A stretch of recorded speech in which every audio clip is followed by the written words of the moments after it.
Good evening, everybody. It's Raptors postgame on Sportsnet.ca. I'm J.D. Bunkis. He's Donnovan Bennett. Just like last night. What a game. What a game. What a game. Everyone was thrilled. It was a packed house in Detroit. That new arena, Little Caesars Place, seems like a brilliant investment for the city of Detroit. I'm sure that they couldn't find anything in that city to spend taxpayer dollars on quite like that establishment, so that all 45 of the people that showed up for that game tonight and all 33 of the people that show up for Detroit Red Wings games could enjoy such a miraculous and beautiful facility. Raptors win, 59 wins this season. Jonas Valanciunas beasted. They're one away from 60. They're chasing the Warriors or battling with the Warriors for who would get home court in the finals. What are we taking away from this game, Donnovan Bennett? What did you enjoy tonight? I'm pretty sure the building was privately funded. Was it all private? Mostly. The Illich family, Olympia $1 Entertainment. from the public was too much for that Pistons team. They revitalized the whole area. Those downtown tickets Detroit. tonight better have costed 35 cents max. And you buy a free slice of pizza and you get one maybe. Well, based off of the Let's Go Raptors chants that I heard, That's good. that I saw, I think the patrons got full value because they were Raptors fans. It's true. Who crossed the border to cheer on the Raptors. It's going to sound pretty similar to what I said last night. Mm-hmm. I thought that they started well, not necessarily with the lead. They started well. They shot it well. Start the game 6 of 9 from 3. Mm-hmm. 3-pointers, those 6, all from 6 different guys. In the first 3 minutes, you had a JV 3, you had a Siakam 3. Good sign. And there was an OG 3 in that first frame. Yeah. Which we'll discuss a little bit about, but I've said it for a little while now that OG Anunoby looks like he's cranking it back up. He's starting to look like the OG Anunoby that everybody fell in love with earlier in the season, and that's a really good thing for the Raptors right now. What did I want to start with? I wanted to start with JV, who had an incredible first quarter and an incredible game, because that Pistons front court tonight with no Andre Drummond and no Blake Griffin, Anthony Tolliver, and I don't think there was another guy that played for them that was over 6'10". I think Allinson's 6'10". But JV had his way, like you would expect him to in a matchup like that. I thought the minutes for DeRozan and Lowry, that's fine. Let those guys shoot, get in a little bit of rhythm. Again, both of them combined for 5 of 12 from 3. Not bad. 27 points between the two of them. Not bad. Actually thought it was decent. Those guys ended up coming in, getting a few looks, screwing around. We got a quick look at what Pascal Siakam looks like next to Jonas Valanciunas, which, hell, for all we know, could end up being the future of that position for the Toronto Raptors.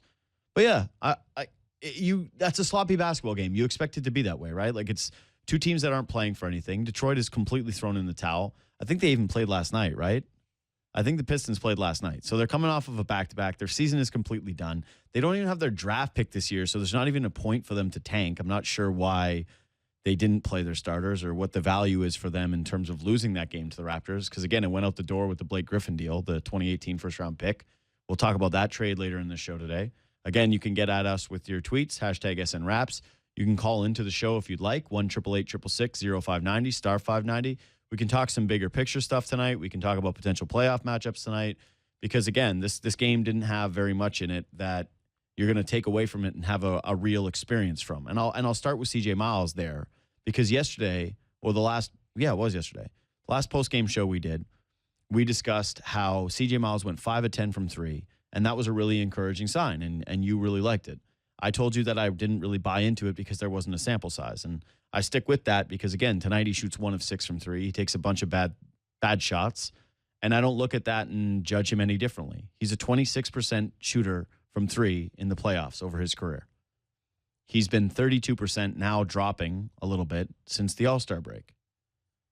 Nothing that he can do down this stretch is going to make me feel very good. He's going to have to prove himself in the playoffs.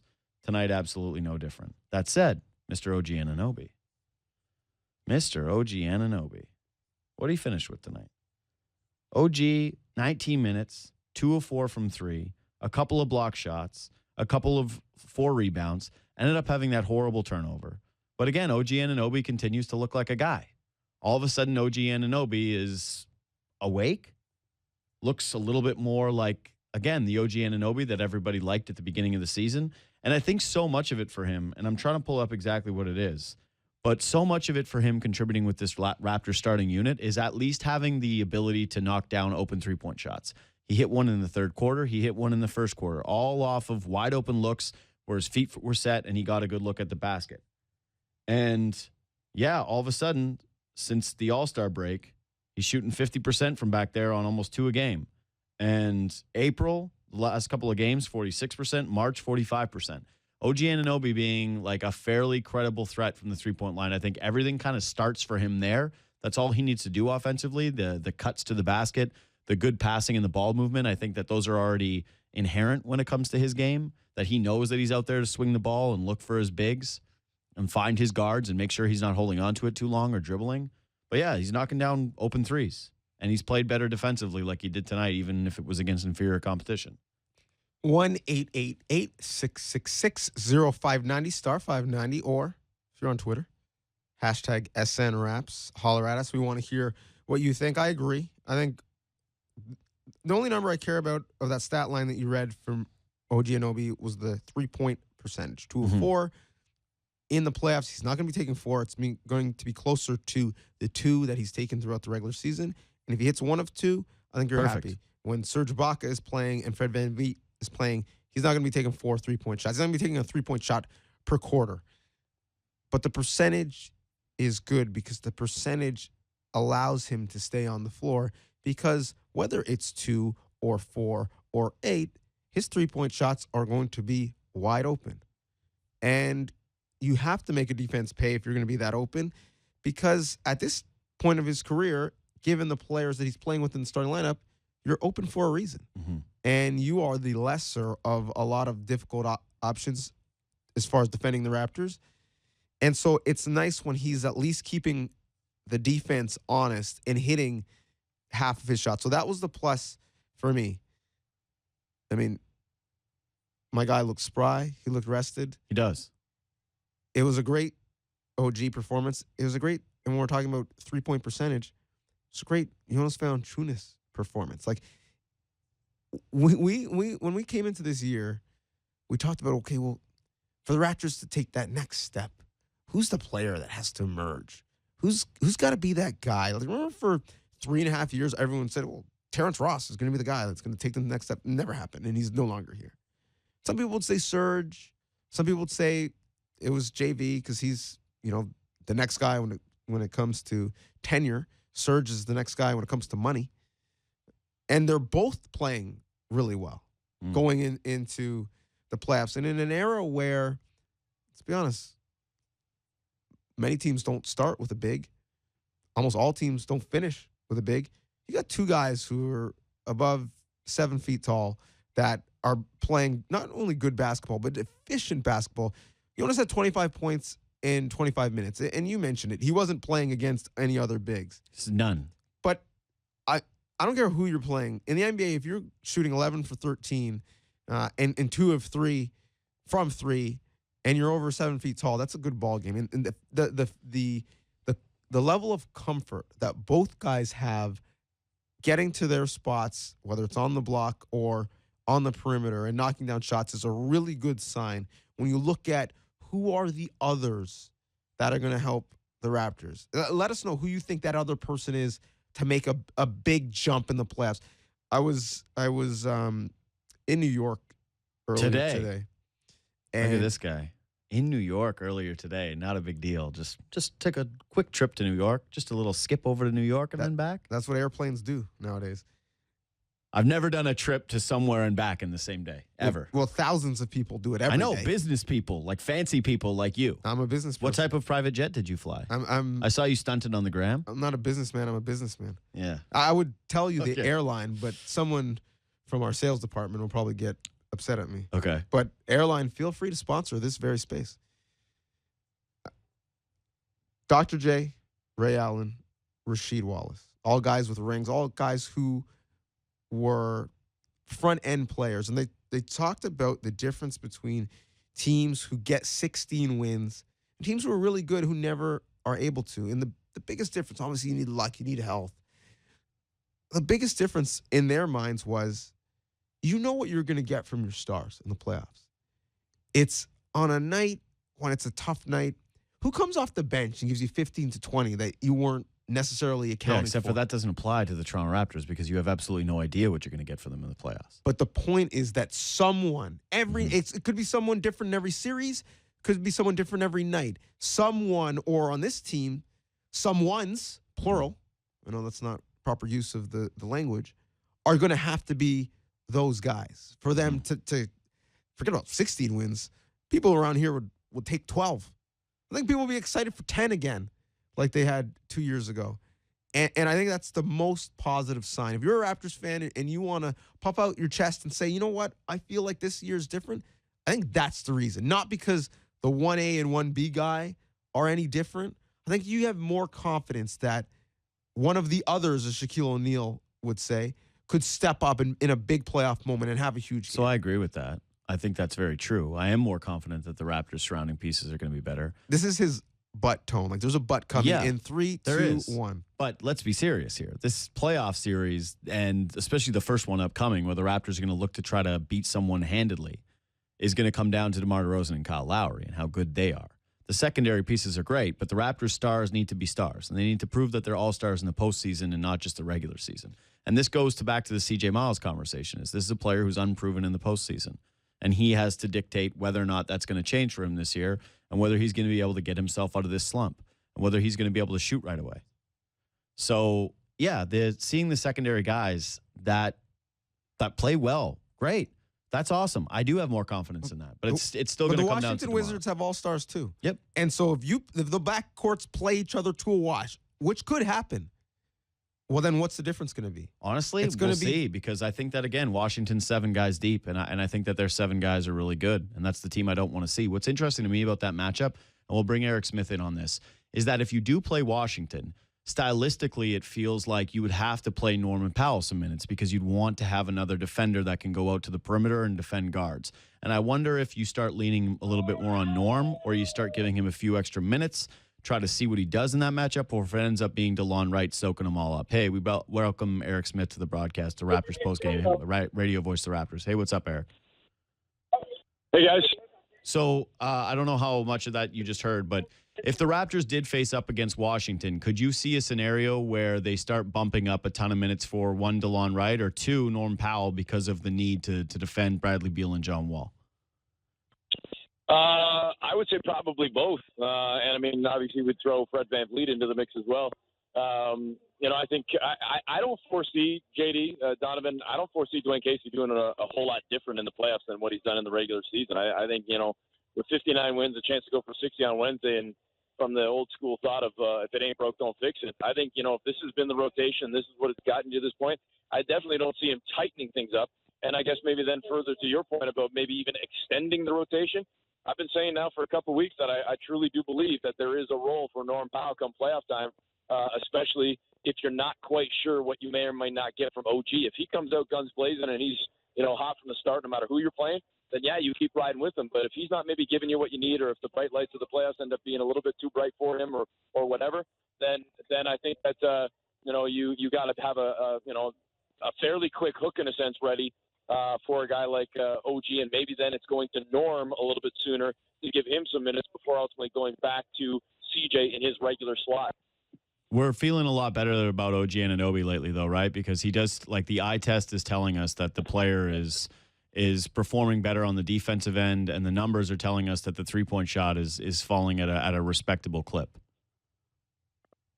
I missed the first part of that, JD. It cut out for a second. I was just saying that OG's three-point shooting. No, when I was saying overall that OG Anunoby has done a lot for us recently in terms of having confidence come playoff time, because there was a stretch fairly recently where there was a lot of discussions of, hey, when he was out, could Norm Powell steal his job back? Is Norm Powell going to end up being the best wing on this team? And lately, since he's come back, it seems as though he's been able to hurdle over the rookie wall.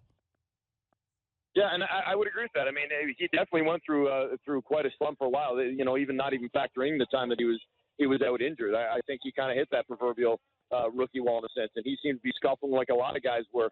And listen, as I said, he may end up performing well for you. But I think he's the one guy you look to. I mean, you obviously have the veteran experience of Lowry, DeRozan, and Bach.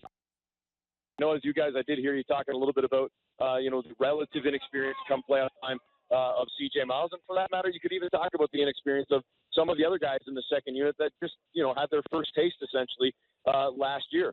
But a guy like Norm Powell has been a big part of what the Raptors have done over the last few seasons, and he's kind of been the emergency break glass for Norm Powell for 2 straight playoffs. It was last year against Milwaukee, and it was 2 years ago against both Indiana and Miami. So I think that, Dwayne Casey's got confidence in what Powell can do, and has no qualms about going to him come playoff time if need be. But, and it's the big but, what do you get from OG? The guy hasn't been on this stage before, and we've seen plenty of rookies in history. They don't turn in fine performances and not be wowed by that, as I say again, the bright lights of the playoffs. But we've seen plenty of guys that it's just too much for them, or they've got to kind of take their lumps and learn before they ultimately know what to expect. And that's kind of the ultimate crapshoot. And to be honest with you, it's been the crapshoot almost all season when you think about it.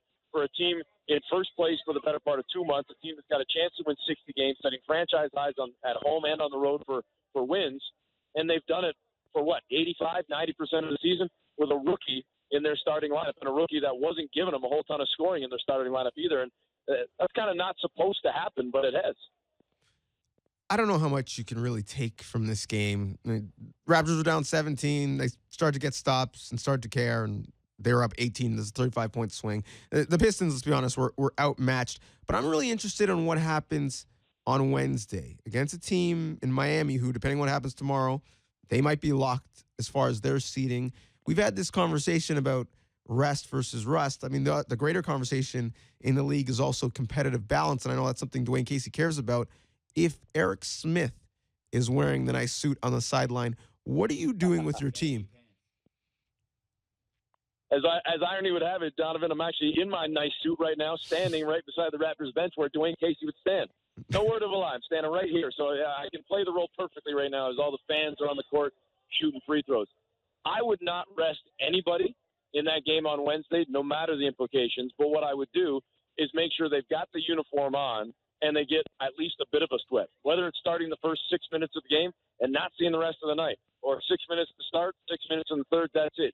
Either way, I'd have them in uniform. And as much as I think that the team recognizes how much 60 matters in the grand scheme, it really doesn't matter as much as simply being ready and more so being healthy and not risking any sort of injury for the playoffs that would start, obviously, 3-4 days later after that game on Wednesday. So I would dress everyone, and I would let them go get a little bit of a sweat on, let them feel the ball, but then that would be it. I wouldn't be too hard-pressed to be doing much in that game, especially if it means nothing for the Miami Heat. I mean, even if it's a game for Miami and there's still a chance Miami could play you, I still think I'd be coaching saying, hey, we've relied on our depth all year. We've been a team that's been balanced all year. I'm not going to concern myself if I'm only playing Kyle Lowry and DeMar DeRozan 10, 12, 15 minutes of the game, not 25 or 30. But I am going to have them play. I don't think I'm resting anybody if I was in charge. And I kind of feel like Toronto's leaning that way. If you're going to play Kyle Lowry on a back-to-back last night and tonight and not rest him, I would have bet money going into the game tonight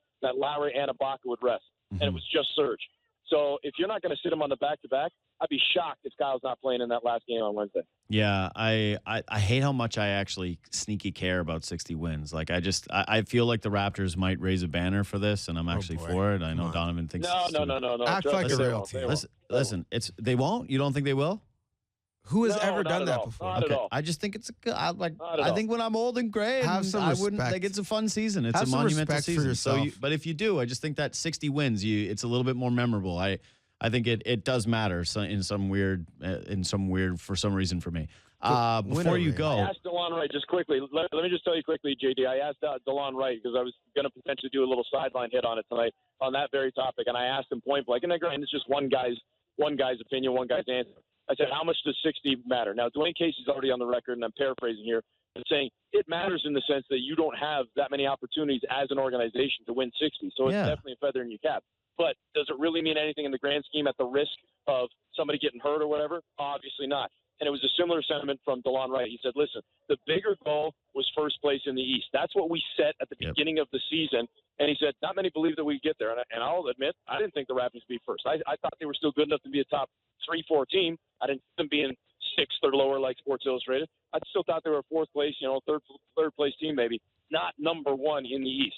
They proved me wrong. They proved many doubters wrong. So they achieved their goal. And DeLon said, listen, would we like to get 60? Sure. But is it the be-all, end-all? Absolutely not. The more important thing is making sure that we are playing at the top of our game and we've got things dialed in, especially defensively, come Saturday or Sunday, whenever game one ends up being. Hey, before we let you go, did we hear this correctly in the broadcast that the G League guys, the 905 players, are getting in a car to head back? Well, not any car, a limo. Yes. They're driving back. My understanding, I don't know if that's like an SUV, a fancy town car, a stretch. I have no idea. But either way, they're getting in a limo to head back to Toronto. So they flew. They played last night in Austin. They got up this morning and got the only direct flight from Austin to Detroit at 6 a.m. They got here, checked into the hotel, I think, around 10:30, 11 o'clock in the morning. All three of them, I believe, got in the game. I'm trying to remember now if Malcolm Miller was in there late or not. But either way, they're here. They're going to get in a car right now. And I'll tell you, it's snowing outside and accumulating outside here in Detroit. It's like 35 degrees and snowing, even though in 2 days it's supposed to be 71 degrees here in Detroit. Snowing right now. They're going to make the drive back and get set to play game 2 of the G League tomorrow. So it'll be a back-to-back-to-back for all three of those guys. Can you bet on the G League? Is that a possibility? Like, is there a line on this game? You can bet on anything. Because you can probably bet on this show. You can bet on anything. Because I would like to put a wager on San Antonio's team. How dare you? Yeah, I'm just sorry. But if three of your top players are in a vehicle traveling back in a snowstorm after playing a day before, I got to give the lean to the Spurs organization there. Hey, Eric, thanks for doing this, man. We know you got to run. Okay. Cheers, pal. All right, guys. Eric Thanks. Smith, radio voice to the Raptors. Look west to Saga City. Just How telling dare you? Hey, if Choose you the ever Austin Spurs. listen, everyone. So there were some people getting on me yesterday because we were talking about what the 905 championship means. I think you know what it means as the Raptors call up three of their guys and make them drive to the next game just so they can play 5 minutes tonight for the Raptors. This is such fake news. They're not What did making this happen? them drive. Malcolm Miller's not behind the wheel saying, Waze, Okay. where should I go? Malcolm Miller didn't even play in this game. And Got they a great said, experience. Listen, Malcolm, we need you to take this trip to not play. He's like, I play in the D-League championships tomorrow. They're like, yeah, we don't care about that. So just come, all right? No, if anything, Alfonso McKinney, 5 minutes. Lorenzo Brown contributed. He was a contributor I see tonight. it the entirely opposite way. How do you see it? I see it as what everyone who's in the G League is there. Why? They don't dream of hoisting a Sure, Gatorade but I'm just cup saying that or if whatever it it's mattered called. at all. Their dream is to play in the NBA. So for them, they're not going to strip away a chance for three guys to get real NBA minutes, be seen by other teams and other scouts just because they want another Two guys trophy. played 5 minutes. But they played. How many minutes No, did you play in one the guy NBA? didn't play. Malcolm Miller did not play. So, okay, two of the three. One guy played 5 minutes. But they didn't bring him to not play. There was a chance he could have and would have played, and he's played before. I think they were honoring those guys and giving them an opportunity to play in the NBA, which is actually their goal in being in the G League. Listen, I'm not disagreeing with any of that. You want to bet on on G League Game 2? Yeah, from I'll the take- Hershey Center? Yeah, I'll take whatever the Spurs team is. The Toros, what are they called? I'll bet you right now. Yeah, I'll take it. You're going to owe me for Brad Stevens Coach of the Year. No. I'm seeing everyone's ballots come out, all the riders. Everybody has Brad Stevens. That's already a lock. You guys can just pay me for that right now. I'm going to win Al Horford Defensive Player of the Year. No, you're not. That's going to be compounded in the bets. You're not. Papa, I don't care. Who's got the Al Horford ballot? You seen those ballots? Yeah, I have. I've seen the Al Horford ballots. Give me a name. I'm not going to name names. I'm not that kind of guy. I don't have you don't people have for the any. things. I don't have them in front of me. And No, I you don't wanna have them because they exaggerate. don't exist. So I'm How going much- to wait, have how I'm going much to have we- that money. How much we got on 905? I'll throw $20 down on the Spurs team I against can't 905 tomorrow. wait. Done. I Let's can't do wait. it. Woo! More money in the bank for the kid. Let's Kennedy go. Meeks, stand up. Aaron Ooh. Best, stand up. Kennedy Meeks. Malcolm Miller, stand up. I want Jerry to Stackhouse, stand up. both. That's a good case that Jerry Stackhouse is there, who actually should be leading the case for Coach of the Year right now. I want to get to a couple of the tweets. So first one from, where is this one? From Sean Newman. Sean de Newman. Looks like Norm is still at 16-17 Norm, who comes off the bench to ISO lead. He hasn't updated to a ball movement system yet. I actually think that's a great point, Sean. And we've talked about this on Free Association before, a podcast that we do, which we should have another one up this week. I think that one problem I have with Norman Powell right now, and have had all season long, is that his game hasn't evolved. And I'm not saying that he doesn't try, because Norm Powell is apparently a gym rat. He's one of the first guys in, last guy out. But it is surprising that with all of this new system, with all of the changes that the Raptors have made, and playing next to DeMar DeRozan, another California product who plays the same position, who you could emulate yourself after as like, listen, he came into the league as more of an athletic specimen who can throw down a dunk, and you added a bit of a respectable three-point shot, and that's who you should be. But Norm Powell, his game it's plateaued. It's stayed exactly what we're used to with Norm Powell. He's a guy who's an okay three-point shooter, not really a true threat. Again, what was he tonight? 0 of 6? He missed all of his shots from 3. I don't know how many he ended up taking. He was 1 of 8. 0 for 6 from 3 tonight. He's a low 30% three-point shooter in his career, and he can drive to the basket and he can finish. Like he had a nice dribble drive tonight. He still turns the ball over way too much. He's upped his turnovers from last year, and granted the minutes are lower, but he hasn't been able to clean up that part of his game. He's still not a great passer, and he's very one-dimensional. Like if you gap him and you force him into a jump shot, or if you let him get to the rim and leave his feet and contest it, there hasn't been very much about Norm Powell that's gotten better, and his defense has even slipped a little bit. So I think it's a great point. I don't think adding to his game is the issue. I think, to be honest, when he started the year as a starter and got money, he tried to add to his game and do things that he wasn't comfortable doing, especially at an NBA level. I mean, I think in life you have to know your why. You have to know who you are and why did you get there. And for Norm Powell, he got there off of being athletic, running out on the break, finishing, playing defense, and something that he would have to do to stay in the league would be develop and knock down corner threes. And he's got to become a better passer, though. You'd agree with that because he's a turnover machine. He's averaging over 2 turnovers a game this season. Well, it's the way you look at it. If you're asking him to penetrate and kick out, and he's continuing to leave his feet and create for others, he just got $42 million. Sure, but you're not going to compound bad money with bad decisions, bad problems. I want him to make the safe pass because he's not a great passer. If in year 7 and 8 and 9 he develops his game and he becomes a great facilitator like DeMar DeRozan has, that's one thing. But in order to stay in the league, you got to do what got you in the league and improve on those things. He tried to be mini DeMar to start the year. How'd that work out? But dude, that's the NBA now. Is everybody gets better every single year? That's not a thing anymore. You don't stay plateaued. You don't do things that quote keep you in the league or keep you employed. You're supposed to already have those in the toolkit. Well, those have been shaky for him. Well, we saw him trying to do other things, and how did it work out? No, I'm just telling you that for Norman Powell, one, he's not doing the things that got him paid. I agree with you on that standpoint. Like, if I'm him and I'm trying to focus on getting my game back, I'm starting with those basics that you talk about. I'm like, hey, Norm, get out on the break, be a good transition player, knock down the odd three-point shot, and play good defense. And start with my defense and try to match guys with an intensity level on that end that others can't. So, yes, I'm centering my game there. But, no, it's absolutely disappointing that his handle has not improved in an off season where the Raptors decided to give him money that wasn't based on what he had done. That contract was this is a 4-year extension because we believe in the player that you are going to become.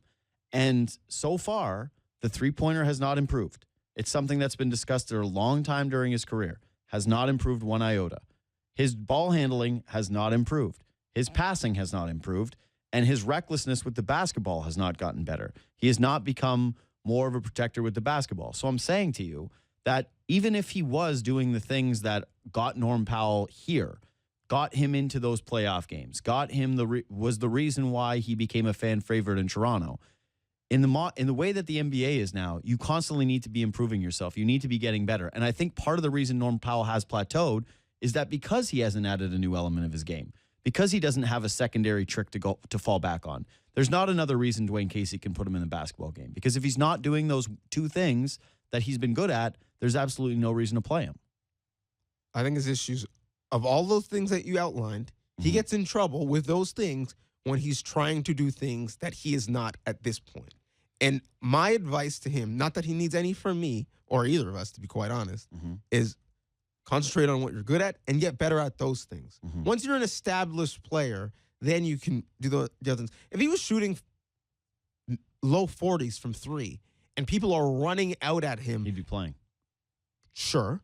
But if people are running out at him, giving him hard closeouts, then you know what? It would be a little bit easier to put the ball on the floor and go by them. And then you can develop that part of your game. But he's not. I just think you always have to be getting better, and if you're going to get paid $42 million, it's to be more than just a guy who only does two things.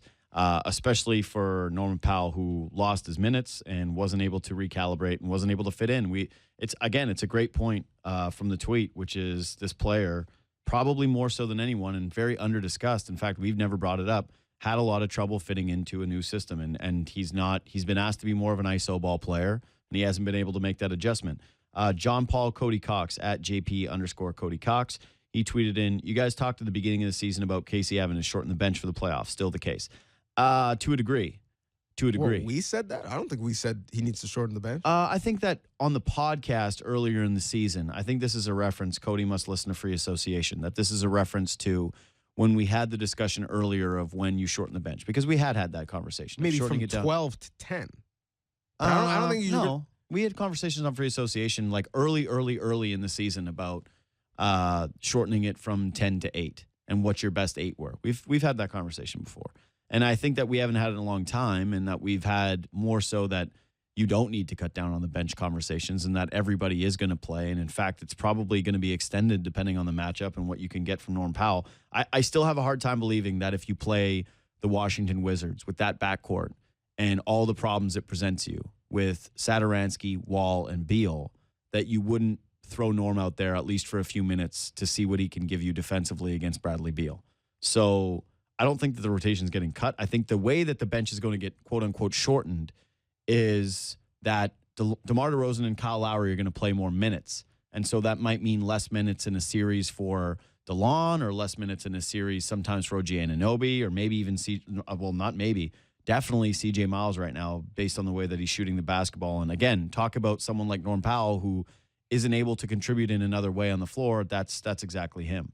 Like, do you see a guy that's going to end up losing minutes? Especially, like, OG's playing well enough right now that I don't even know if you necessarily see that quick hook at the 4-minute mark in every single series.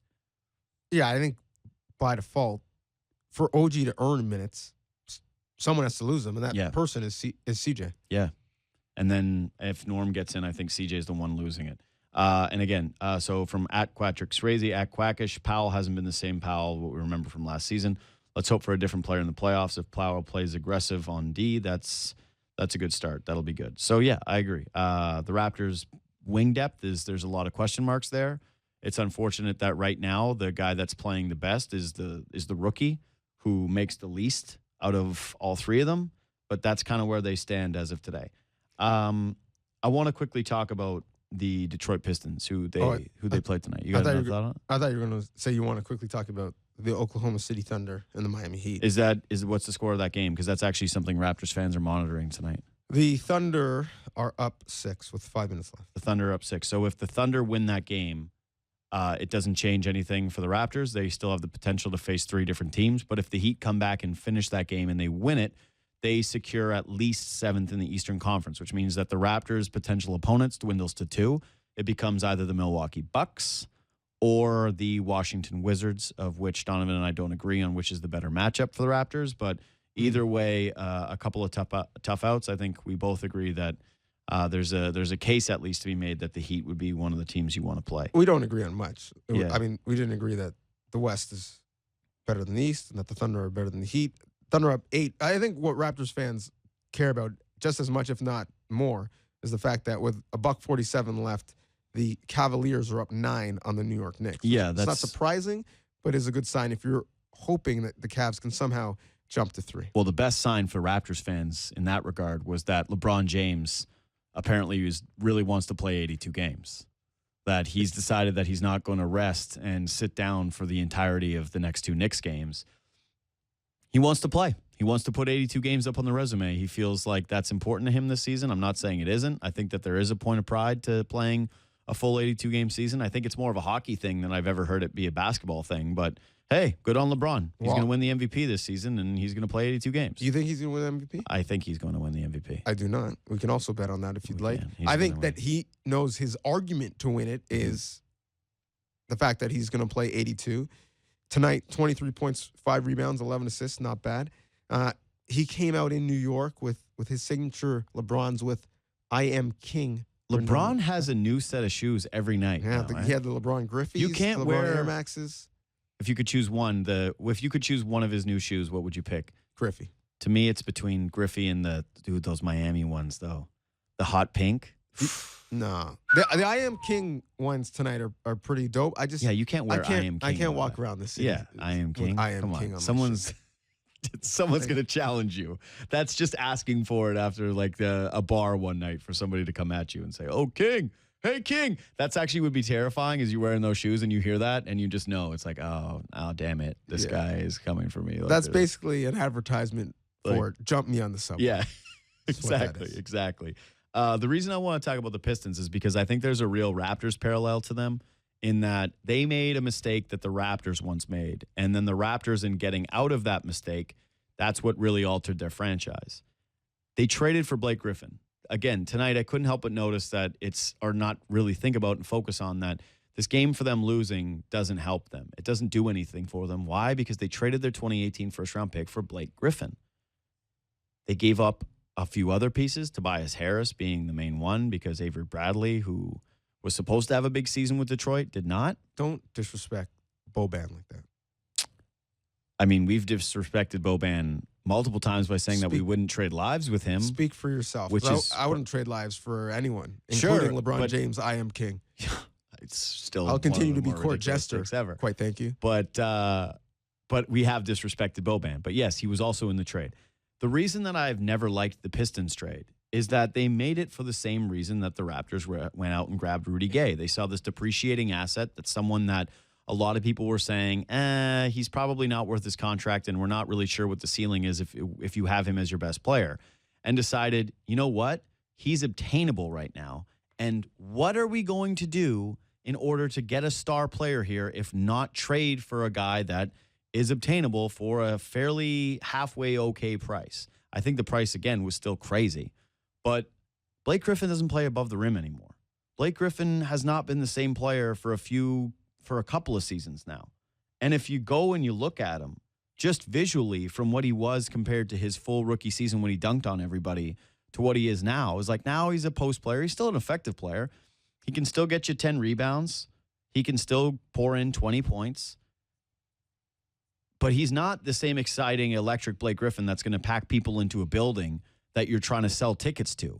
And I still think that's a big motivating factor, is they were trying to excite their fan base, get people in the building by throwing a face up on a billboard and say, remember him? Blake Griffin. Casual fans, come see Blake Griffin. And it worked here in Toronto with Rudy Gay for about 2 weeks. People said, oh, wow, Rudy Gay, that's a name I've heard of before. That's a high pick. That's a player who had some success early in his career. And they came out, and there were some viral videos of the guy who'd yelled the "not Rudy Gay man" when he came through for the Raptors.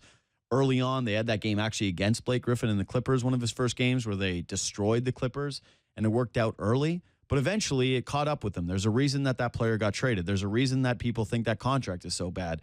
And he's just not the same player. I don't think he's going to age very gracefully. Like, he's 28 years old now. What's Blake Griffin going to look like when he's 29, 30, and he's on even more injuries? I think they made a trade that, again, is based in poor logic. One, out of saving someone's job in Stan Van Gundy.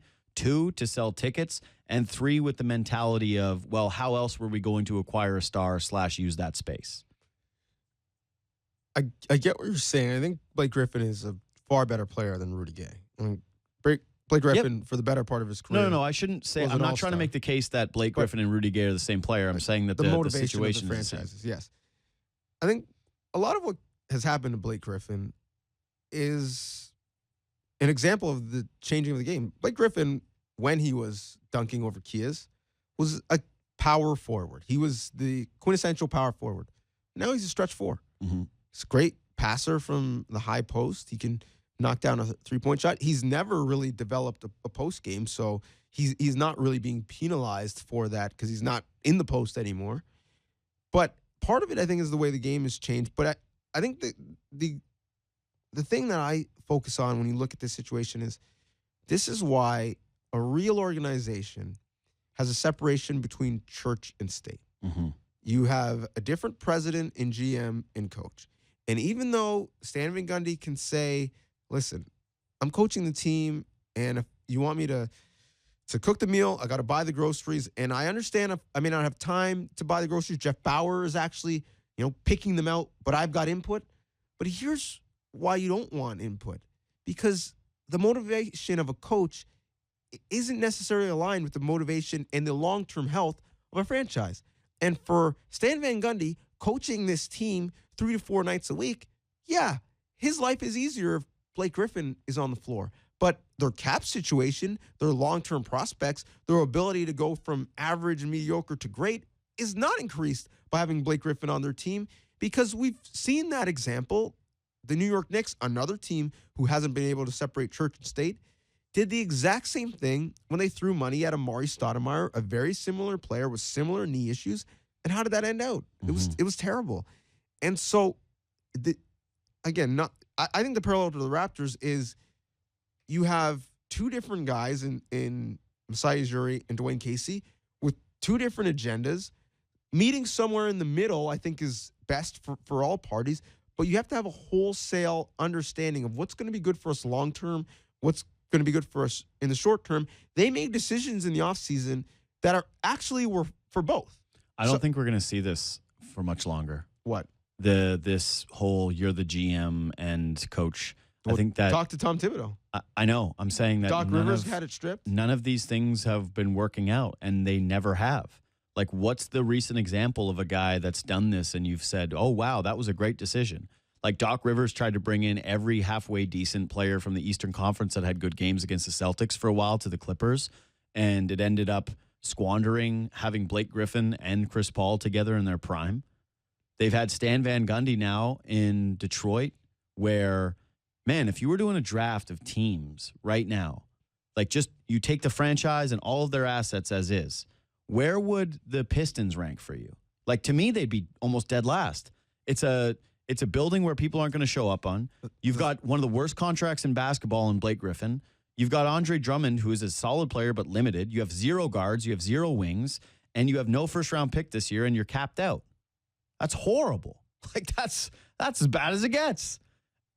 So they put themselves in that situation. And if you look over at the T-Wolves, yeah, Tibbs gave him a lot of power. How's that working out for you? You're still the same old Timberwolves. You just got Jimmy Butler, and he's changed your ceiling a little bit. And he's gone in a season. Like, this is one more year of Jimmy Butler, and he is out of there. Well, again, I think we're seeing a shift in the culture in the NBA. And I will give NBA owners credit. They are willing to change, and they're hip to things a bit faster than sometimes in other sports. For a while, what were we talking about around franchises? The power coaches, right? The guys we're talking about are coaches on their second and third teams who've had some success, won some awards. They had enough power that they wanted input. To get Doc, you had to say he was the president. And, I mean, he did step up in the wake of the Donald Sterling mess, but he wasn't coming to L.A. unless it was for a sweetheart deal. To get Stan Van to leave South Beach and leave hanging out with his kids in Le Batard, you had to give him the presidency.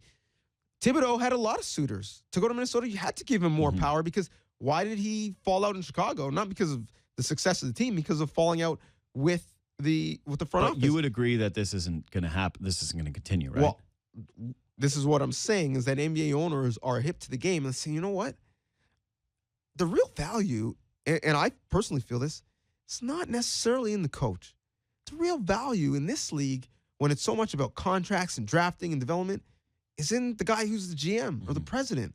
The Danny Ainges, the Daryl Moreys, the Masai Ujiris, the R.C. Bufords. Those are the guys who are game changers. Those are the guys who are influencers. And Danny Ainge is super smart, and he can go get a guy from college, and we can win. Doc, yeah, I know you won a championship. Peace. And actually, we'll take some draft compensation on your way out. I think we are going to see the guys who you really look at as far as the face of a franchise.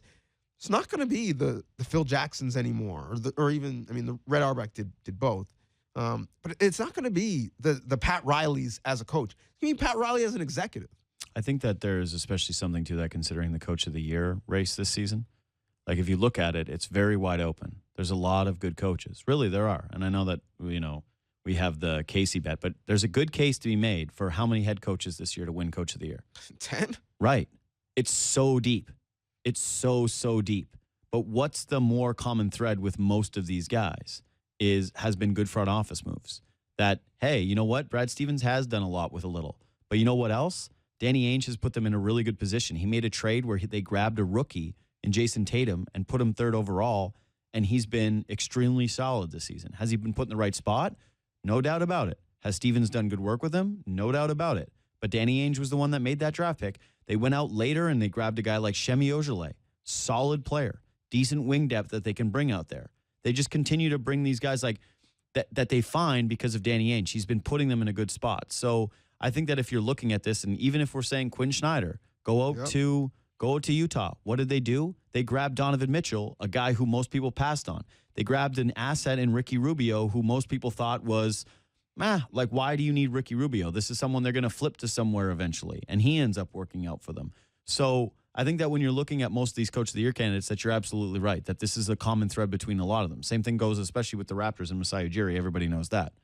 And before we end on this point, all the guys who've done a great job coaching. I think we talked about Doc as an executive. I think this is one of his best years coaching. Doesn't have to be a GM. Correct. Doc has done a great job coaching. I mean, he's obviously not going to win an award, but I think Atkinson with the Nets has done a great job. The Jazz staff has done a great job. You've got a bunch of guys who've done great jobs coaching, and their teams are all right. Some of them are going to miss the playoffs. Some of them are good, but some are all right. Look at the guys who did real great work as GMs. Houston, Golden State in the West, Boston, Toronto. The players are the GM in Golden State, but yeah. Still, they still had to do some. Draymond, I can't make that call to Kevin, so go in the car and call him up. True, but Great GM. They had to. They got Livingston back. Yeah. They got Iguodala back. They gave Steph his money, and they drafted extremely well to get to this point. There's just too many Warriors jokes. It's so hard for me to hold back on all this stuff. Like, I was just thinking about the owner who took all the credit for them. But 2 years in a row, they bought a pick, drafted a guy late who's in the rotation. I will Jordan never Bell, forgive Patrick that. McCaw. I will never forgive the Chicago Bulls for selling that Jordan Bell pick. Well, like, you're the cheapest of the cheap. That talk makes to me the sick. Bucks because they did the same thing. All right. Do you got anything else on this? Because I got one parting shot before we go out in the next 10 minutes here, and that's Shai Gilgeous-Alexander, the Canadian kid from Kentucky, the 6'6" guard. He is declared for the draft. I just wanted to quickly touch on it and get your thoughts on this player because, to me, I think this is absolutely the correct choice for him. Again, he had a solid season at Kentucky. The second half of the college season, he was their best player. He is a versatile guy. He's athletic. He actually, in some ways, really reminds me of Andrew Wiggins in terms of, like, he's one of those guys that when he gets to the basket with a full head of steam, looks like he's a little bit uncoordinated, but so quick that he's unstoppable. He looks like he's going to be a good defensive commodity. He's got a decent jump shot. Like, to me, I think he projects as a good rotational player in the NBA, someone that you're probably bringing off the bench to guard somebody and then maybe give you a little bit of scoring touch. Like, you would agree that his ceiling is probably not an all-star, even though he's going to be a lottery pick, right? I wouldn't agree. I don't know what his ceiling is because in the last 8 to 12 months, he's grown. His improvement has been rapid. Like, he wasn't a 5-star guy. He was a 4-star guy. Yeah. He started at Kentucky as a guy who was going to be outside of the rotation, who wasn't going to be a starter. But by the time they were playing meaningful games, he was a starter. By the time they end the regular season, he is the MVP of the SEC tournament. So I know you're a bit down on him because in the tournament late, he didn't have great moments. But to get them to the tournament, he had some great moments in big spots. And even in their first round game, he stepped up in big spots. I'm not really sure what his ceiling is. And it was him and RJ. They were the two young guys who, you're going to bring a couple guys around the Team Canada national team to give them some seasoning and some experience. And all reports that I've heard is that in that process, he was the guy who took RJ under his wing and said, guess what? We're getting shots up early. Before all of the pros get there, we're going on our own without the team bus, finding a gym. We can't even speak the language because we're overseas. We're just making the shape of a hoop with our hands. People are pointing to the gym. And by the time the real team got there, they had a full workout, full sweat on, and all the Team Canada officials were like, this guy, his game's not there yet. From a mentality standpoint, he's at a different level. I think that's why he's rapidly improved. And, I mean, when we're talking about guys who are like that at that age, who are we talking about? Westbrook was like that.